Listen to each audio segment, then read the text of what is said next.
All right, Alexa, thank you. 7:45, everybody. Less than 24 hours after being handcuffed and taken into custody by federal agents at the Immigration Courthouse in Lower Manhattan, New York City Comptroller Brad Lander is joining us live. So I want to say welcome to the PIX11 Morning News, Mr. Lander. Appreciate your time this morning. I know it's been a very busy 24 hours for you. Good to see you.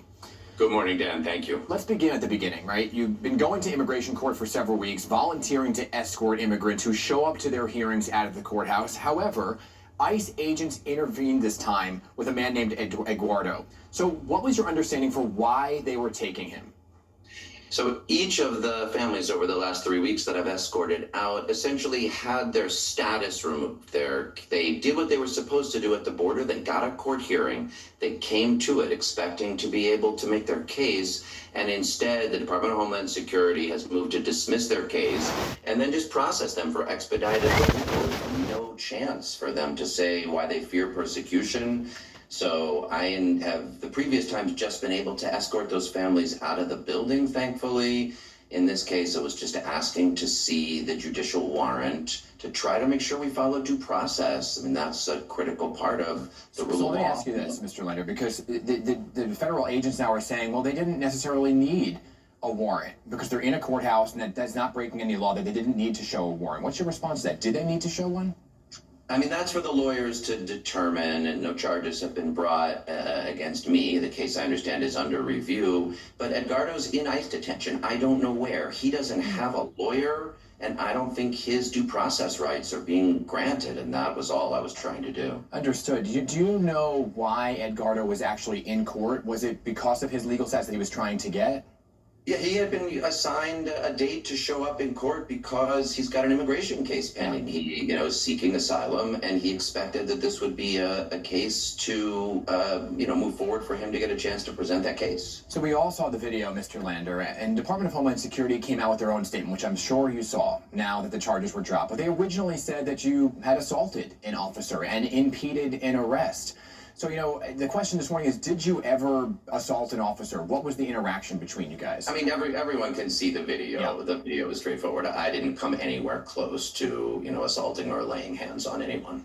Do you feel that the agents treated you with respect as you were taken into custody? I mean, we're showing the video right now. What did you make of the encounter? I mean, you can see it right there. I'll just let people kind of watch it with their own eyes. I was trying, in that tradition of just being a nonviolent observer, asking for due process to be followed, trying to show some humanity. That's all I was trying to do yesterday. Mr. Lander, ICE agents inside of a courthouse, we've been hearing and seeing this for weeks now, right? That's why there's protests outside. And the guidance that the public has been given repeatedly by city officials like the mayor is that if ICE ever shows up to, say, a school or a house of worship, is to do what you did, and that is to ask for a warrant.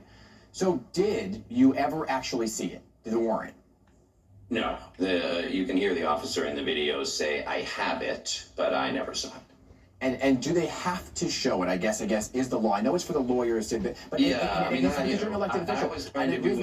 The reason I'm asking is because if this happens at, say, a school or somewhere else, and you aren't there, who was an elected official, and they ask for the warrant, what is the law? Yeah. Look, what I want us to be doing is making sure that folks like Edgardo and the family of 4 with kids that were 4 and 5 that I had been able to escort out earlier get lawyers and know the rights they have. And New York City could be helping a lot more with that. And Eric Adams is not doing it. We need to be providing legal assistance and supporting people to getting real good information through our schools, through our hospitals, through our libraries. That's what I think New York should be doing. And so we saw the agents take you into this elevator, right? And then we don't know what happened to you. So where were you taken? And what were the conversations that you were having with some of the ICE agents about whether or not they even want to be doing this? They took me to a detention room on another floor in the building where I waited for about 3.5 hours.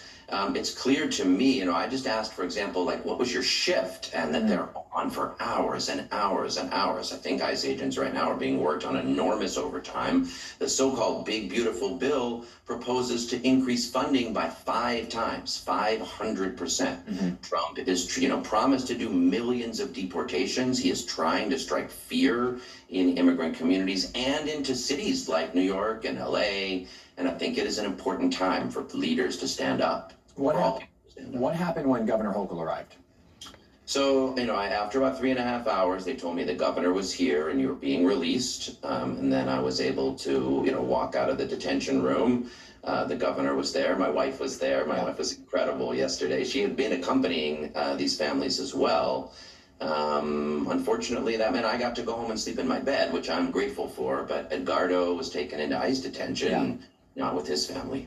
Many of your mayoral opponents either came down and put out statements or they supported you in person. Mayor Adams put out a statement through his spokesperson saying that today should not be about Brad Lander. So did he, the mayor, that is, ever call you and speak to you about what happened? Never. I'm grateful the other candidates came out to support me or at least issued a statement. The fact that this mayor who has bent the knee to Donald Trump, who in my opinion has essentially sold out immigrant New Yorkers, he should have helped Edgardo have a lawyer. He should make sure in our schools people are learning their rights. He should be making sure that New York is protecting New Yorkers, and to choose it as a day to just throw another childish shot at me, it's appalling. It really shows why he is a failed leader of this city. So looking at everything now that's happened, I know you last time I spoke to you, you were telling me that you've been doing these visits to the immigration court. Will you go back after what happened?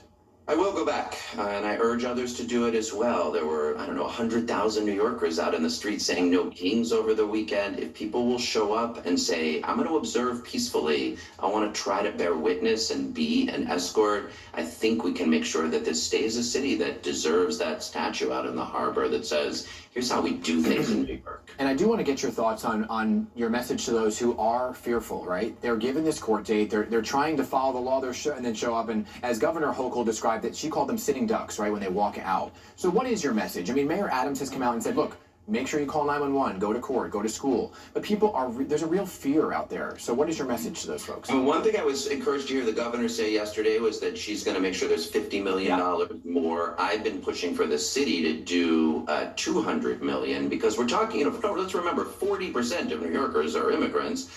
So reach out and get an attorney or get some help so that you can have the best advice on your case. Keep sending your kids to school, show up in court, and let's provide the legal resources to make sure you know your rights. And you're okay with them going after the worst of the worst criminals, just not folks who are showing up to court? When people have been convicted or of a serious or violent crime, of course, the sanctuary laws allow for that cooperation. The NYPD has to go after people who are committing crimes, but that is not the folks who are showing up to these hearings. They are doing exactly what we've asked them to. Okay, Mr. Lander, I know it's been a very busy 24 hours for you. I appreciate your time this morning. Good to see you. Thank you, Dan. 7:53, everybody. We'll be right back.